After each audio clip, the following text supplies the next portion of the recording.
गगन चढ़ाऊं, डोरी मकर धराऊंगा। पिंड ब्रह्मांड शून्य जो 68, अपने शायद सारा काया का भेद है। तो पिंड ब्रह्मांड शून्य जो 68, ताऊ पर बैठाऊंगा। अद्भुत मार्ग योग विहंगम मैं तुमको बतलाऊंगा।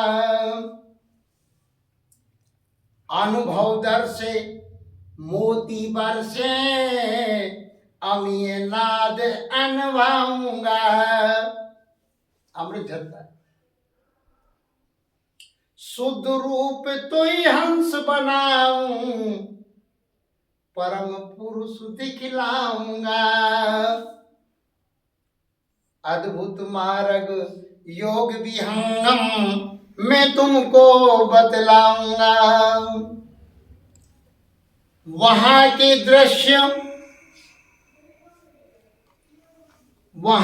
दृश्य कौन में वर्णो। अंदर जब आप अपने स्वरूप को पहचानेंगे वहां का वर्णन नहीं कर सकते, क्योंकि मन बुद्धि नहीं पहुंच सकती, वहां ये सब लीन हो जाता है। वहां के दृश्य कौन में वर्णो, वाणी बुद्धि न पाऊंगा। महाप्रभु अनंत दया में स्वामी, उनसे तो ही मिलाऊंगा। कहे सदा फल परमानंद, आवागम मिटाऊंगा। सतगुरु साहिब।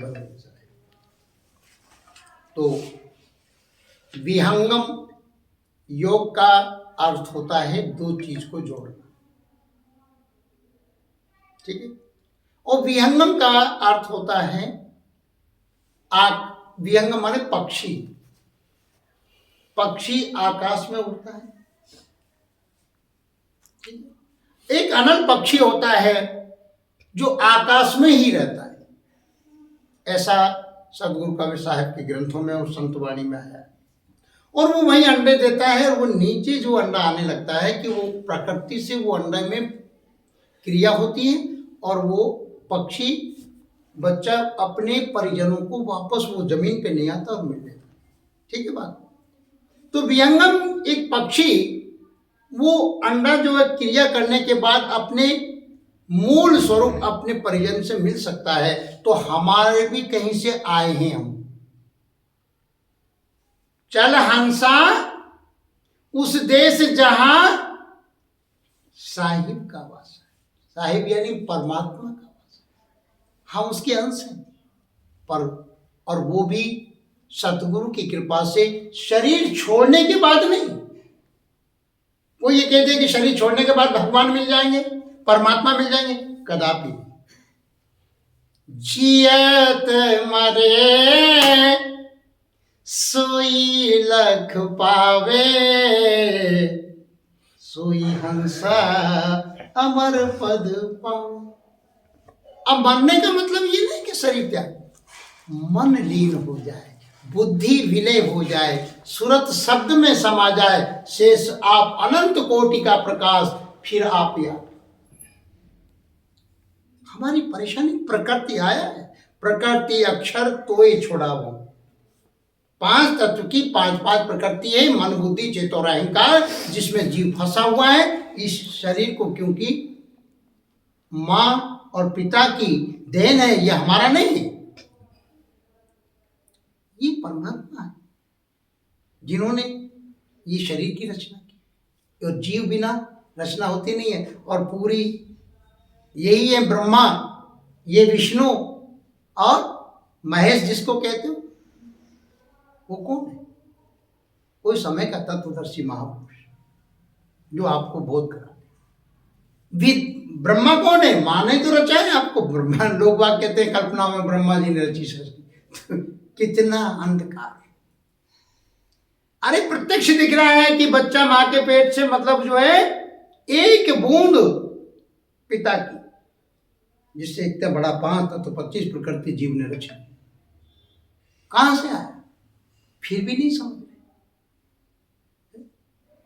एक बूंद का साहिब कहते हैं ये सारी सृष्टि रची है, एक बूंद शरीर की जल से ये सारी दुनिया कायनात पूरी सृष्टि रची, ठीक है ना। अब बताइए अगर एक शरीर छूट जाता तो हम रोते हैं,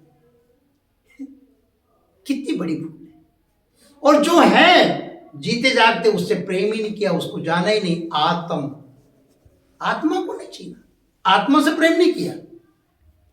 ये शरीर प्रकृति ये तो जड़ है, पर इसमें चेतन। तो कहने का मतलब ये है, सदगुरु कबीर साहब भी ये कहते हैं कि गुरु गुरु में भेद है। बहुत गुरु मिलेंगे, अच्छी बात है, सब गुरुओं को प्रणाम है, सब महापुरुषों को प्रणाम है, सभी दिव्य आत्माओं, सब संतों, कोई भी किसी भी तरीके से गुरु बहुत है। आपको चाय बनाने का भी एक जो तो तरीका सीखा होगा, वो भी नॉलेज आपको कहीं से मिली, वो भी गुरु है। माता पिता आपके पूर्वज उंगली पकड़ के चलाना सिखाया, अब उनका हम तो ये हमारे ऊपर कुछ है कर्ज जो सेवा से चुकेगा, हालांकि चुका नहीं सकते। बाकी संत कहते हैं पितृ मात पितृ ऋण, और फिर आता है गुरु ऋण, फिर आता है ऋषि ऋण, यानी जहाँ का अन्न जल और सबकी सेवा करो, ये चुकाना पड़ेगा। ये सेवा करने नहीं चाहते, जिसने इतना बड़ा शरीर दिया उन माता पिता को बुरा लग रहा है, उनकी सेवा ही नहीं हो रही है, उनको टेंशन में डाला जा रहा है। क्यों? भौतिक वस्तु में आसक्त हो गए, क्योंकि ऐसे संस्कार नहीं मिले उनको, उनके घरों में संत नहीं आए, ब्राह्मण नहीं आए, विप्र नहीं आए, कोई भगवत प्रेमी नहीं आया, तो उन माताओं को ज्ञान हो, सुबह से उठते हैं यही कल्चर मिलता है, तो इसकी वाइब्रेशन आपके पास आई, जो देखोगे दिन भर में, सुनोगे, उसका असर चित्त पे पड़ता है, संस्कार बनते हैं धीरे धीरे आपको। तो कहने का तात्पर्य कि जिस घर में संत नहीं पधारते वो घर जीते जागते शमशान है, वहां नहीं है शमशान। शरीर तो घरों में छूटता है और मसान से डरते हैं, शमशान से डरते हैं, वहां तो मिट्टी गई, असली तो घर ही है। बाकी वो शुद्ध कब होगा? जब संतों के चरण पड़ेंगे, जब भगवत प्रेमी होंगे हैं और उनकी सेवा से। तो गुरु गुरु में भेद है, गुरु गुरु में भाव, और सोही गुरु नित बंदी है, शब्द बतावे दाव। जो वाणी चल रही है शब्द है, और शब्द से ही आपको प्रकाश होगा, ज्ञान होगा। शब्द बतावे दाव मतलब पैतरा, बिना दाव पैतरे के एक कितना बड़ा भी पहलवान हो, अगर दाव नहीं जानता है ना, तो ऐसे भी आपको इस जीवन में वो शब्द का भेद जानना चाहिए। और शब्द गुरु ऐसा हो कि चौधारा ज्ञान रखो, हर परिस्थिति में जीने का एक सूत्र आपके साथ, सदगुरु आपके साथ है। जब भी आप थोड़ा सा सुमरन करो, आत्मचिंतन करो, सदगुरु आपको पूछिए अपने अंदर, एक डाल दो पंछी बैठे इस शरीर के अंदर, कौन गुरु कौन चेला, इसमें है चेला और गुरु, पर आपको मालूम नहीं चेला है और गुरु भी। ये मन तो चेला है, इससे काम लो, बुद्धि है, और सतगुरु है विवेक, ज्ञान गुरु जो है ना, वो आपको इनके द्वारा कमांड करे। एक डाल पे बैठे शरीर के अंदर ही, हमें पता ही मन चला है, और कौन है? इसको काम में लो ना, साधन है इसका काम है संसार में। और यही आपको, जब गुरु आपको चाबी देगा तो सुमरन सूरत बिना इसमें आया है, फिर भटका खा। सुमिरन जो है, सुरती जो है, तो आप आराम से सहज सुमरन करो, सहजता में, शब्द बिना सूरत आंधी, फिर भटका है, द्वार न पावे शब्द का फिर कहोगा। वो शब्द कौन सा? वर्णात्मक नहीं, वो शब्द आपको अंदर चल रहा है। तो कम से कम तुम श्वास को सुनो, सुरती तो सुनेगी। सुरत का मतलब है सुनना, और निरत अंदर जो श्वास कहाँ से कहाँ तक गई, क्या हो रहा है अंदर, आंख बंद करके इसको देखोगे, ये हुई निरत दृष्टि। और देखने वाले कौन होंगे? वो अनुभव में आ जाएगा, आप मन शांत हो जाएगा। तो ये सदगुरु कहते हैं कि गुरु मेरे सभी बड़े अपनी अपनी ठौर और शब्द विवेकी पारखी सिर माथे की मोर। जो शब्दों में परखे, जैसे अभी वाणी चल रही है, आप बोल रहे हैं, हम बोल रहे हैं, ये हमारा तो नहीं, वो तो परमात्मा आपके पास भी। आप बाकी ये वाणी जो आ रही है इसमें परखना है सामने शिष्य जिज्ञासु को। हम शिष्य नहीं कह रहे, हम जिज्ञासु मानते हैं, हम में आप में भेद नहीं। तो आप परखिए, परखी का मतलब ज्ञान से परखो कि वाणी क्या कह रहे हैं। तो शब्द विवेकी, हर शब्द जो उच्चारण होता है उसमें विवेक रूपी परखी डालो ज्ञान से और परख लो। परखी समझ रहे हो, महाजन होते हैं ना, बोरी के अंदर परखी डालते हैं, इसमें चना है कि धना है कि गेहूं है कि क्या है, तो ये भी शरीर बोरी मान लो। और यहाँ कौन सी परखी डालोगे आप? व्यक्ति हम लूटोगे, इस संसार में लूटने वाले बहुत हैं, पर आप नेत्र जो है देख करके आप उसकी पता लगा लोगे, उसके भाव झलक जाएंगे, क्रिया से झलक जाएंगे, और आपके साथ दगा हो जाता है और आदमी अशांति पा रहा है। यही परखी है, ये परखी। परखी नहीं कर पा रहा है अपन से, क्योंकि तुम उसकी दृष्टि में नहीं देख रहे, उसके विचार, क्योंकि आंखों के केंद्र के पीछे मन है, जिसका मन जो है और वाणी पे आएगा वही। तो वाणी में थोड़ा सा सच्चाई सामने आ जाएगी। थोड़ा विचार करना कि ये वास्तव में असत्य बोल रहा है कि गपशप मार रहा है या क्या कर रहा है या मुझे बेवकूफ बना रहा है। तो यहाँ कदम कदम पे आजकल ऐसे जीव है और हम धोखा खा जाते हैं, तो भौतिक जीवन अशांत हो जाता है।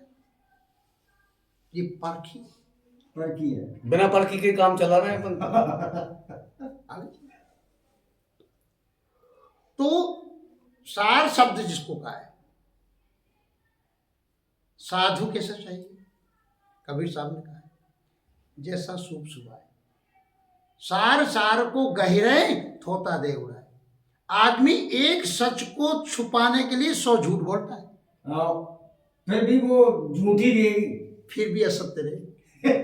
आपको मैं बुरा मत मान, हम क्षमा चाहते हैं, हम इस लायक नहीं है, ये गुरु कृपा है और आप लोगों का विशेष कृपा है परमात्मा की, जो आज मिलन हो रहा है, क्योंकि हम इसके अधिकारी नहीं है, पर उसकी दाता की कृपा है, सदगुरु की समर्पण है। मैं तो कुत्ता राम का, मोतिया मेरा नाम, और गले पड़ी जंजीर सतगुरु की, जित खींचे तित जाऊं। फिर हम नहीं है, पहले हम थे, अब सतगुरु। अब मन की मन नहीं मानते हम, पहले विचार कर लेते हैं कि मन क्या कर रहा है। मन पे तुम्हारा कमांड होना चाहिए, इंद्रियों से मन से बुद्धि, और तुम आत्मा विवेक जगाओ। और विवेक सत्संग से जगेगा, सुमरन से जगेगा, ध्यान से सुनो, है उतावले मत बनो। माताएं क्या होती हैं, हमारे घरों में झगड़ा जो हो रहा है, ये अनुभव वाली बात है। माताएं तुरंत, हमारे दिनेश जी जानते हैं, हमारे घर तक जाते हैं, मौन। माताएं दिन भर बेचारी, इन पर ध्यान दें, इनका काम है। क्यों कि बेचारी दिन भर अपने एक परिस्थितियों में रहती है, और आदमी क्या है, तुम बाहर गए, बाहर से भीतर आए, तो वो अपनी किसको सुनाएंगे। हमारे स्वामी जी कहते हैं, मेरे भी स्वभाव था, मैं प्रैक्टिकल अनुभव की बात कह रहा हूँ कि घरों में झगड़े क्या हो रहे हैं, परेशानी क्या है। तो अभी तो पहले हमको ये वातावरण में जीना सीखना चाहिए ना, बाद में है ध्यान सुमरन और ये सार शब्द तो बहुत बड़ी बात। पहले तो उसको व्यवहारिक ज्ञान में उसको रहने नहीं आना, कि तुम इतने गंभीर बन जाओ कि तुम भला बुरा सबका सुन लो। सुनने क्या, पर हम क्या करते हैं, भरे भरा आते हैं, उधर से भरा भरा और इधर से तो वो भरे भरे आए हैं ही से। अब एक दोनों ही, तो फिर क्या होता, तर्क होता, झगड़ा होता। घर में झगड़ा भारी रे संतों, घर में झगड़ा भारी, नित उठ उठ करे रारी संतों, घर में झगड़ा भारी। अरे एक गर्म तो एक नरम, सोचो। माताओं को हम तो मतलब नहीं कहेंगे, हम पुरुष को साथ देंगे, माताएं अपने आप सध जाएंगी, एक सध जाओ। बाकी पुरुष को अहंकार ज्यादा रहता है, माताएं तो बेचारी अपना हल्ला है, वो उनका स्वभाव दिन भर लगी रहती है। वो सद गए तो वो अपने आप साधिका हो गई। पर हम लोग उनको ही नहीं समझ पाए। माताओं को क्या बताया, कोई बिल्ली है जो उनको साधना सहज में हो जाएगी। पर वे समझे भी नहीं महाराज। नहीं, उनको तुम डिस्टर्ब उनको डिस्टर्ब मत करना। माया और कुछ नहीं, प्रकृति का दूसरा रूप है। पर इनको पहले पता लग जाता है। आप ध्यान रखना, थोड़ी सी परिस्थिति आ जाएगी कि बाबा जी नहीं बन जाए और हम वो भैंगे, क्योंकि हमारा ज्ञान हमारे सदगुरु ने ये नहीं दिया कि तुम गृहस्थी छोड़ो, पत्नी छोड़ो, बच्चे छोड़ो, परिवार छोड़ो, धंधा छोड़ो, रोजगार कुछ मत छोड़ो। तुम तो केवल जो है काम, क्रोध, लोभ, मोह, अहंकार क्यों आता है? अज्ञान के कारण, क्योंकि हमारे अंदर संस्कार नहीं है जीने।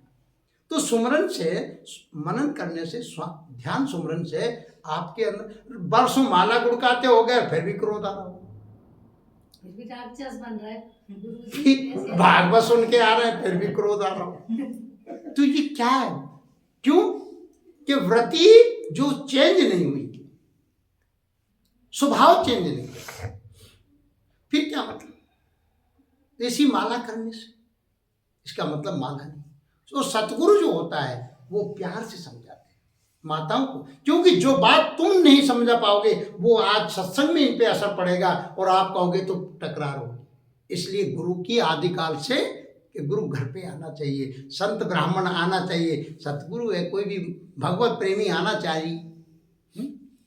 क्योंकि खुद कहोगे ना तो वो कहेंगे हाँ तुम वैसे लगे टकरार।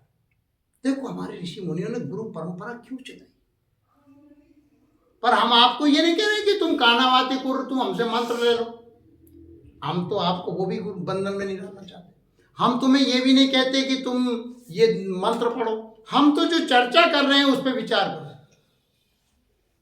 एक क्या हुआ, एक बार सत्संग में हमारे आंखों देखी बात बता रहे, हमारे ससुराल है संजय नगर, तो वहां पर दो महाजन थे परिवार पास में। हमारी पत्नी भी ऊपर बैठी और हम बैठे चर्चा कर रहे थे। मामा जी वगैरह दो चार मोहल्ले के आगे। अब वो सेठ जी जो है सुबह से जाए दुकान पे और शाम को श्री राम जय राम जय जय राम, श्री राम जय राम जय जय राम जैसे तैसे लगा, दिन भर मेहनत कर, शाम को फिर आए और आते ही झगड़ा हो जाए, भूखे सो जाए दो। ये कोई कल्पना वाली बात नहीं बता रहा हूँ, प्रैक्टिकल अनुभव वाली बात बता रहा हूँ। आप ये देखिए कि धर्म पत्नी ने सुना, उन्होंने सेठ जी तो चले गए, जो रो रही थी कागी साहब क्यों रो रही हो कि कहीं भाई साहब अच्छा रोजा नहीं हुआ।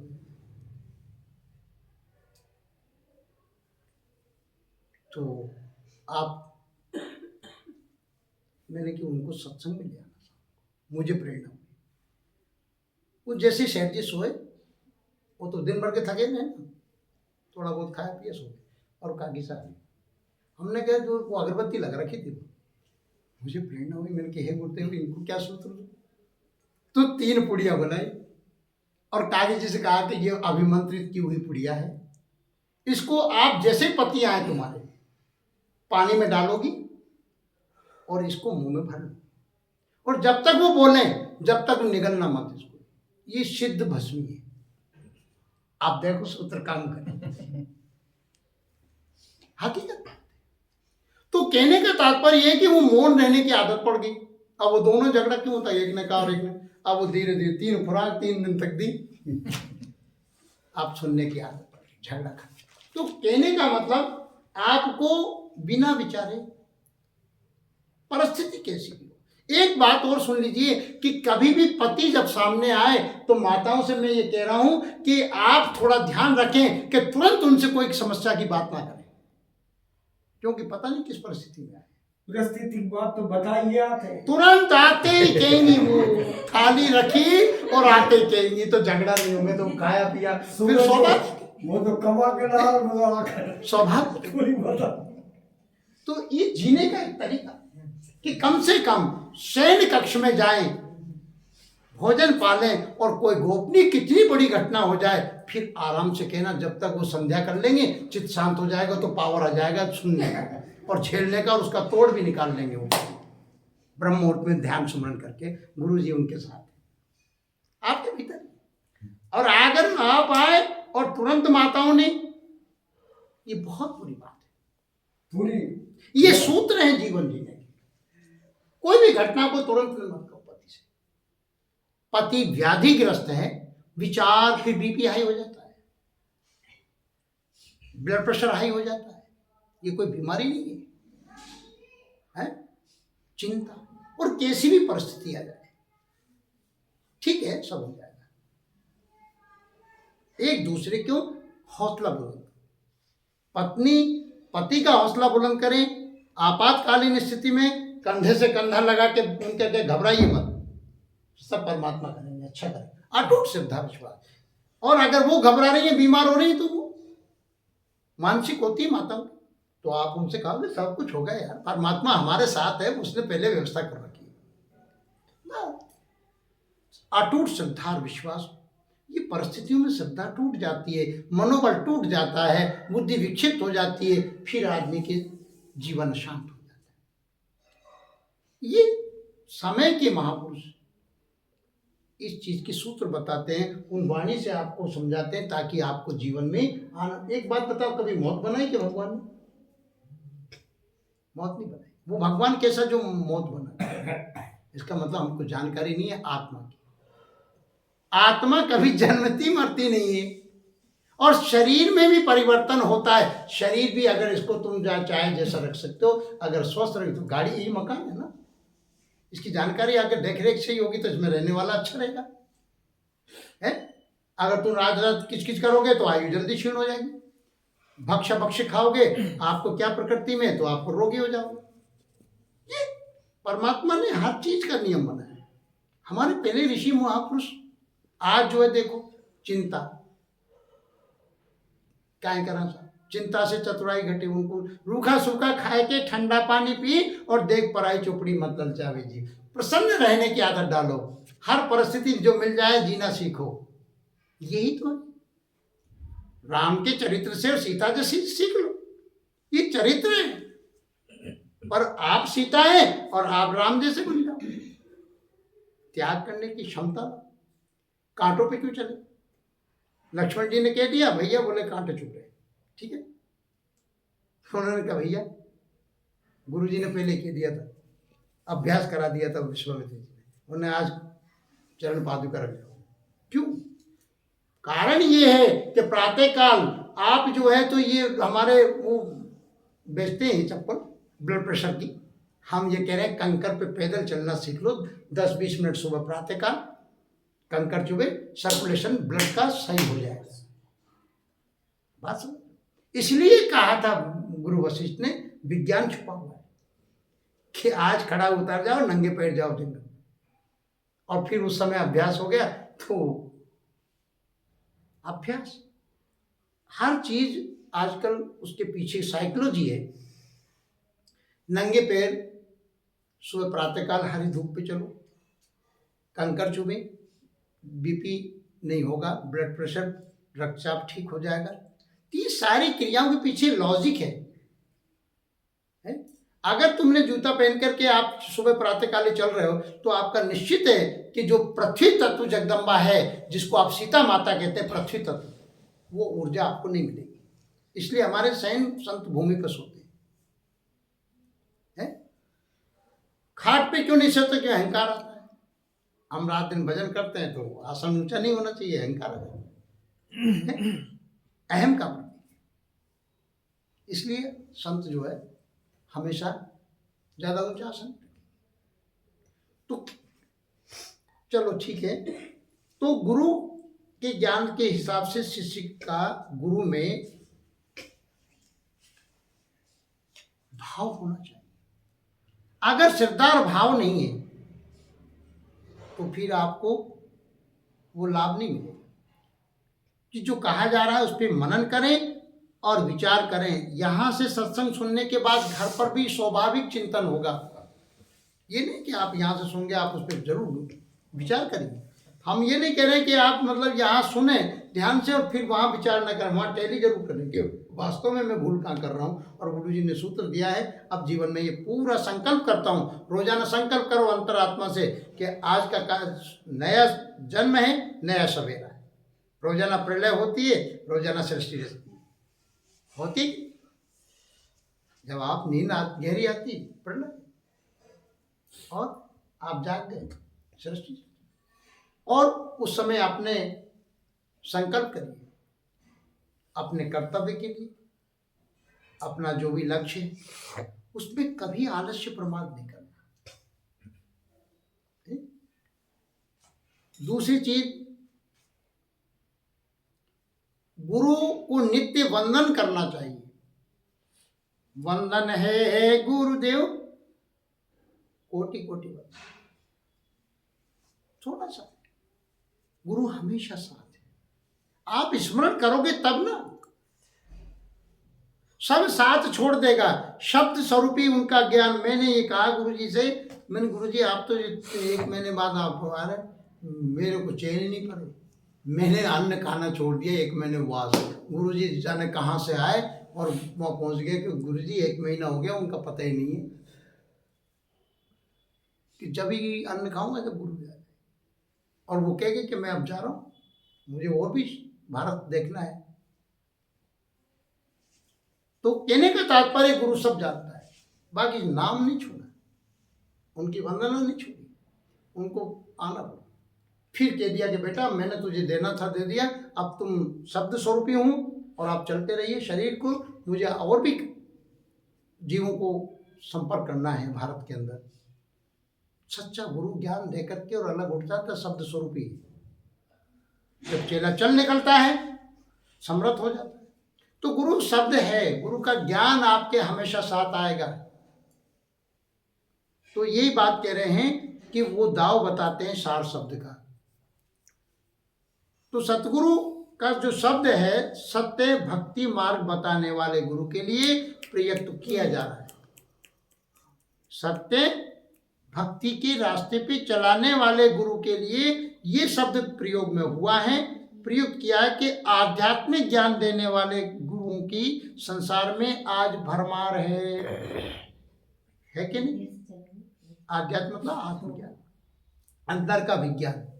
ये विज्ञान बाहर का है, पर अंदर जो खजाना है। अब वो कह रहा है कि वो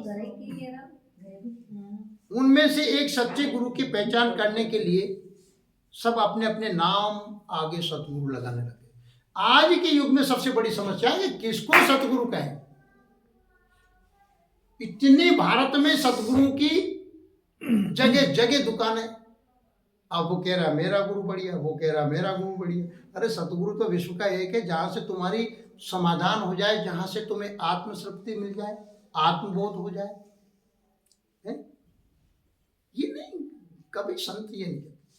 सतगुरु जो अंदर सत्य है और सत्य का बोध कराते हैं, गुरु माने शब्द के द्वारा, ज्ञान के द्वारा। उनमें से एक सच्चे गुरु की पहचान करने के लिए अपने नाम के आगे वो सतगुरु लगा देते। पर सतगुरु का वास्तविक अर्थ करें तो गुरु जो सत्य सार शब्द का बोध कराता हो वही सतगुरु। सार शब्द,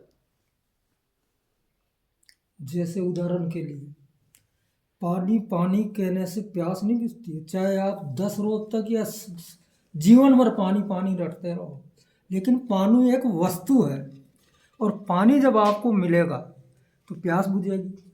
रोटी एक वस्तु है, रोटी रोटी करने से भूख नहीं मिटेगी। राम राम कहने से राम मिलेगा नहीं। राम एक वस्तु है जिसे सतगुरु लखाता है, उसका मेल कराता है, तब वो आवागमन से परे होता है और परमात्मा का साक्षात्कार होता है। आगे चल। ठीक इसी प्रकार संत गरीबदास हो गए अपने भारत में, और गरीबदास जी भी कहते हैं। क्या कहते हैं गरीबदास जी के शब्दों को ध्यान से सुनना, कि देही को सतगुरु कहें। ये शरीर को ही सतगुरु कहें। देही को सतगुरु कहे ये तो धुंधला ज्ञान, चार दाग आवे नहीं वाको सतगुरु जान। चार दाग कौन कौन से? सतगुरु वो है, ये काया को सतगुरु बताते हैं, काया को पैरों को हम इससे वहीं से प्रणाम करो। अरे भाई ये तो मिट्टी का, तुम्हारा शरीर मेरा शरीर बराबर है, आप तो वहीं से प्रणाम करो। बहुत से तो पाँव दबाते, शरीर को गुरु मानते। जबकि क्या कह रही वाणी? गरीबदास जी की वाणी कहती, देही को सतगुरु कहे ये तो धुंधला ज्ञान, चार दाग आवे नहीं वाको सतगुरु जान। चार दाग कौन से हैं? जिनसे न्यारा हो वो है सतगुरु। तो जो मनुष्य पांच तत्व से बनी हुई काया को ही सतगुरु बता रहा हो, या मानता हो, या कहता हो, ये निराधार ज्ञान है। क्योंकि सतगुरु चार दाग से न्यारा है। सतगुरु चार दाग से न्यारा है। चार दाग उसको, वो चार दाग कौन कौन से? कि एक तो जन्म होता हो, मरण होता हो, जब जन्मेगा तो मरेगा, है? जन्म पहला एक दाग, तो ये भी दाग। तो पहले ये नरक ही है, माँ के घर में होगा। फिर मरण, स्त्री से संपर्क, बात को समझो, और भूख प्यास, इन सबसे न्यारा। अब बात बहुत गहराई से, अब हमको ये चारों दाग लग रहे हैं। जन्म भी हुआ है, मरण भी है, हम गृहस्थी भी है, और भूख प्यास भी लगती है, तो अपन चार दाग से न्यारे कहाँ हुए? सतगुरु को ये चार दाग नहीं होते हैं। आगे सुनिए, मलुकदास जी कहते हैं, हम हैं शब्द, शब्द हैं हम माही। अब आ जाए फर्क है। हम हैं शब्द, हमारा स्वरूप क्या है? शब्द से रचना हुई है। हम हैं शब्द, शब्द हम माही, और सब शब्द से भिन्न और कछु नहीं। नानक भी कहते हैं गुरुवाणी में, शब्द ही धरती, शब्द ही आकाश, शब्द ही शब्द होता प्रकाश, सारी सृष्टि शब्द के पीछे, नानक शब्द घटाघट आचे। अगर शब्द नहीं होता, वो नाद नहीं होता, वो शब्द कभी गीता में भी कहा है, क्षर अक्षर दोनों की जो रचना हुई है, क्षर माने बोला जाने, नाश होता है, जन्म होता है, और अक्षर वो जो अविनाशी है, पर ये अक्षर भी जो है निअक्षर से आ रहा है, वो कभी नाश नहीं होता, जिसपे उसको कहते हैं सत्य, यथार्थ सत्य, और वो है उस शब्द स्वरूपी उसका। उसी से ये खंड ब्रह्मांड, सूरज चांद आकाश पृथ्वी के खंभे नहीं लगे, उस शब्द स्वरूपी सत्य, वो नाद, वो सत्य, वो शब्द है जिससे ब्रह्मांड रचा हुआ है, और वो उसका कभी नाश नहीं होता, और उसी पे ये टिका हुआ है। आपका वो भी उसी पे टिका है। तो साहिब कहते हैं सदगुरु गरीबदास जी के दादू जी और नानक भी, नानक देव जी ने भी त्यागी, तो उस समय उनका मृत शरीर पड़ा हुआ था। लेकिन सतगुरु किसे कहते हैं? चार दाग किसको लगे? बाकी देह तो उन्होंने भी किया, और देह पड़ी थी, यानी चेतन राम, आत्मा राम। और आपको याद हो तो रामचरितमानस में हमने सुना है सत्संग में कि जब भगवान राम ने बाली को मारा था, तो तारा गई थी रुदन करती हुई, और वहां राम जी ने आत्मबोध कराया। क्या कहा कि मर्यादा पुरुषोत्तम राम, तुम मर्यादा तज करके छुप कर मेरे पति को मारा। सती थी, पतिव्रता थी, पर मैं आपको बस इतना कहा कि इतने में लक्ष्मण जी से कहा, बोल के चरणों में कि सती है। उन्हें तारा कि तारा तारा मैंने तेरे पति को तारा, उन्होंने के तारा का प्रभु मर्यादा पुरुषोत्तम कहते तुमने मारा। उन्होंने कि 5 तत्व का पुतला ये मैंने कोई खंड भंड नहीं किया। जिसको तू पति कहती थी देह को, वो आज भी 5 तत्व मौजूद है रणभूमि के अंदर। और जो आत्मा चैतन्य है वो मेरा अंश है। ममे वांसो जीव लोके जीव भू सनातना। अब वो मेरा अंश है, वो मरते नहीं, वो मैंने मिला दिया। तो हम लोग सतगुरु कहते हैं आत्मा चैतन्य को, आत्मा राम को, हम तो शरीर को मानते हैं। जो वहीं पर कह दिया प्रभु धन्य है, अब मैं समझ गई, अब कोई मुझे संशय नहीं, आत्मबोध हो गया। एक पल में होता है आत्मज्ञान, एक पल में, क्योंकि तारा को तो एक पल में हो गया। तो आपको भी जब भी लगेगा अभी स्वीकार कर लो, अभी आत्मा हो, बाकी शरीर मन बुद्धि ये प्रकृति का है। इसको प्रकृति के नियम को समझो, गुण गुणों में बरतेंगे, प्रकृति प्रकृति में बरतेगी, बाकी बिना आत्मा के। आत्मा कर्म करते हुए भी इससे परे है, प्रकृति में रहते हुए भी इससे उसको दाग नहीं लगता है। जीव फंसा हुआ है जो वो अभी हमारे साहिब कह रहे थे कि आत्मा, परमात्मा, आत्मा और जीव, ये 3 स्टेज हो गई, इसके बाहर आ गया, ये भूल गया ना अपने आप को। जैसे सूरज से किरण निकली और किरण से पूर्ण कारण है, इनसे केवल संसार दिखेगा। ये 5 कान, आंख, नाक, जिह्वा, ये 5 विषय बाहर की प्रकृति के हैं, बाहर की चीज का ही अनुभव करेंगे। परमात्मा को सुनने का, जो परमात्मा को सुनने की आवाज है ना, वो सूरत, वो कान दूसरे। बिन पद चले सुने बिन काना, बिन कर कर्म करे विधिना। बात समझ?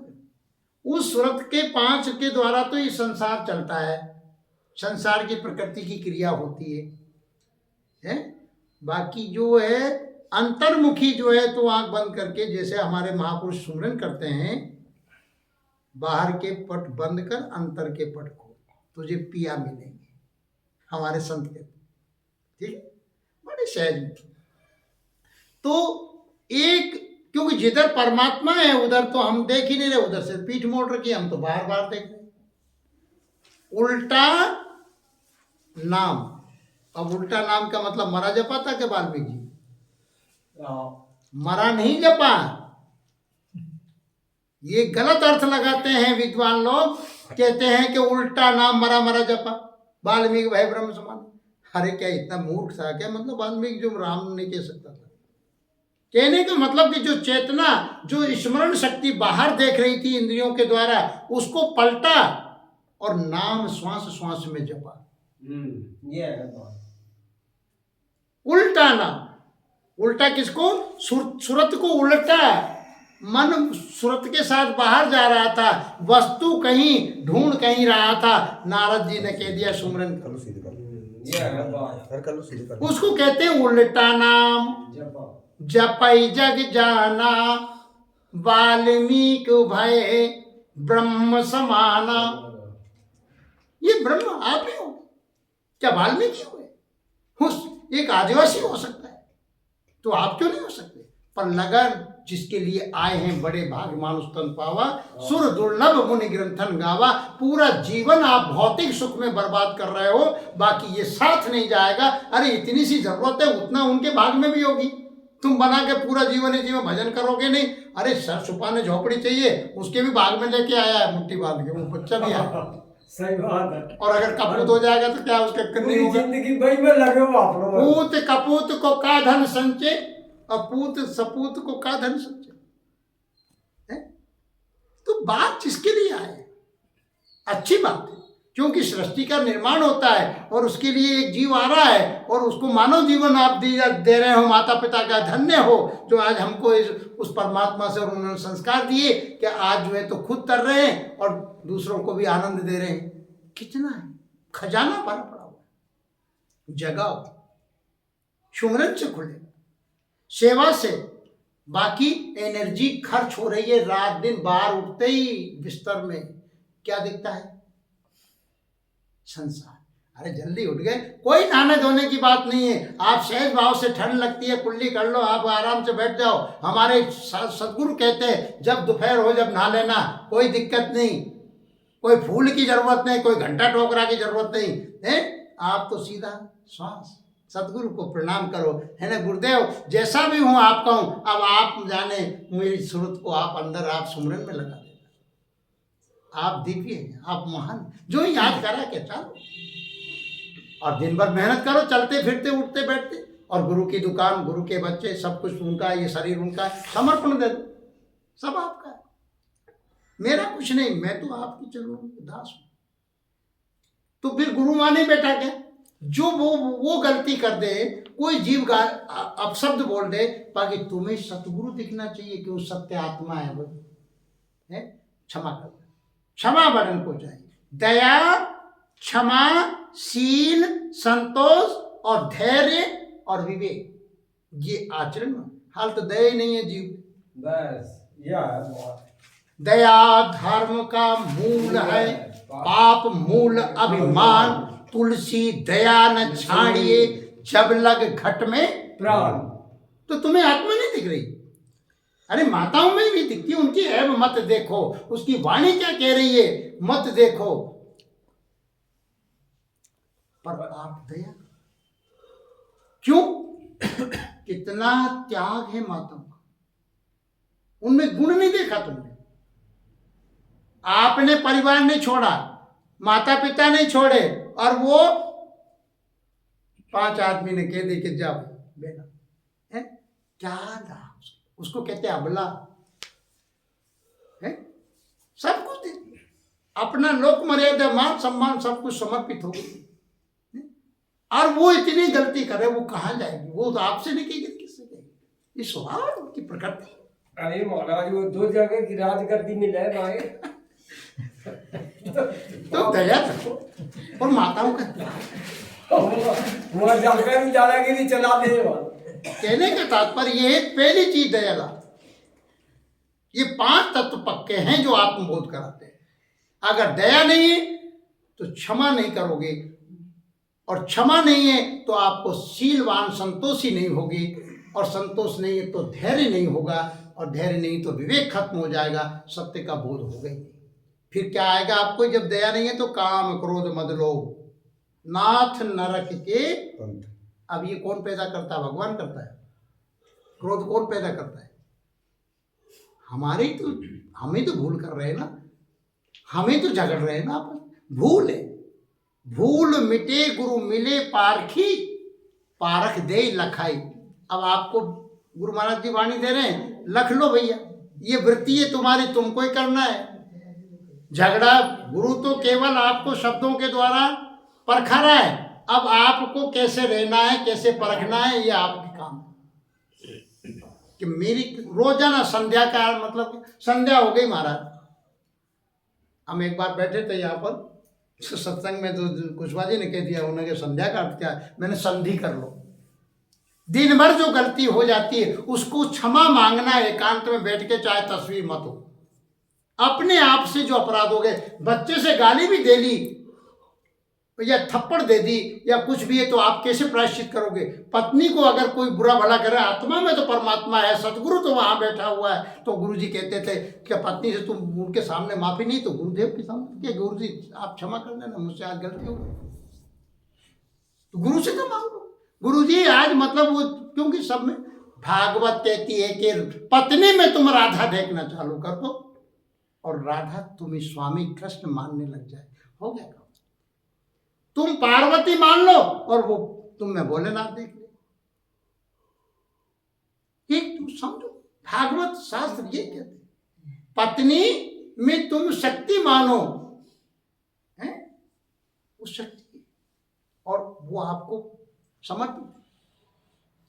तो मेरा कहने का तात्पर्य, छोटी छोटी सी ये चर्चाएं हैं, ज्यादा लंबा चौड़ा नहीं है। आज जो इतनी बड़ी बड़ी भागवतें हो रही हैं, इतने बड़े बड़े प्रवचन हो रहे, फिर भारत में अशांति क्यों? क्योंकि गुरुजी कहते हैं कि घर घर मुझे पहुंचा दे बेटा, राधा स्वामी कहते हैं, साहिब कबीर कहते हैं कि मुझे घर घर पहुंचा दो, घर में जाइए और तुम इसका प्रचार प्रसार करो, और उनसे कोई भेंट बंदगी नहीं लेना है, कुछ नहीं लेना हमको, केवल आपको तो हमें अवगुण जितने हैं हमको बख्श दीजिए। कोई भी व्यसन है तुम्हारा, जर्दा खाते हो, बीड़ी पीते हो, कोई भी गुटखा पान, उसको अर्पण करो, छोड़ो, विश्व में करो। फिर क्रोध आता है, रोजाना एक धीरे धीरे करो। आप सुबह गलती होगी, अभ्यास करो, शाम को फिर गुरु जी से क्या अवगुण किए तो बहुत किए बाप जी, आप तो बख्श दीजिए। मुझसे ये आदत रोजाना सुबह प्रातःकाल फ्रेश होता है, उस समय जरूर बिल्कुल भगवान आपको चाबी लग गई। अगर तुमने सुबह उठते ही सदगुरु के सुमरन किया और उनसे प्रार्थना की कि आज का सूर्य उदय से अस्त तक संकल्प करता हूं कि मैं काम, क्रोध, लोभ, मोह, अहंकार से दूर रखना प्रभु, और मुझे दया, क्षमाशील, संतोष और कर्तव्य पूरा करूं और सुमरन करता रहूं, आपको सेवा, हर जीव में परमात्मा आप गुरुदेव आपको दे, हो गया कल्याण। अगर सुबह ही उठते ही अगर तुम्हारा संसार में मन चला गया तो दिन भर बेचैन रहे। सुबह ही अगर प्रातःकाल संवार लिया तो आपका दिन भर आनंद। और जी अनुभव तो अपन साथ भी कर लिया, साथ ही हो जाओ अपन, तो ये कर, आप जो भी मांगोगे प्रातःकाल मिलेगा। अगर माता पिता अपने बच्चों के लिए, बीमारी के लिए प्रार्थना करते हैं, वो यहां प्रार्थना करोगे वहां ठीक हो। 1000 कोस क्या पूरे ब्रह्मांड में हो वो आत्मा, आप ब्रह्म मुहूर्त में उठ करके कराग्रे वस्ते, कछु मत बोलो, तुम तो ऐसे कह दो बस।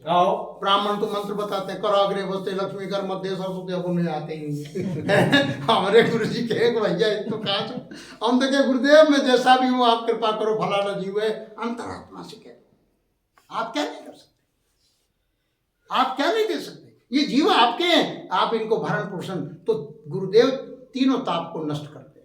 वो क्या, देहिक, देविक, भौतिक तापा और रामराज का होने व्यापा, और आदि देविक आध्यात्मिक ताप भी प्रार्थना,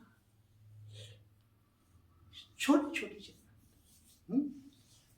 तो आपका है, अपन तो सेवादार, बाकी समय के मोती है। अब तुम दोपहर तो उठेंगे आजकल 10 बजे 12 बजे रात के टीवी देख के सोएंगे, तो फिर क्या होगा भाई, 10:30 बजे तो आप शयन कर देंगे, ज़्यादा 11, ठीक।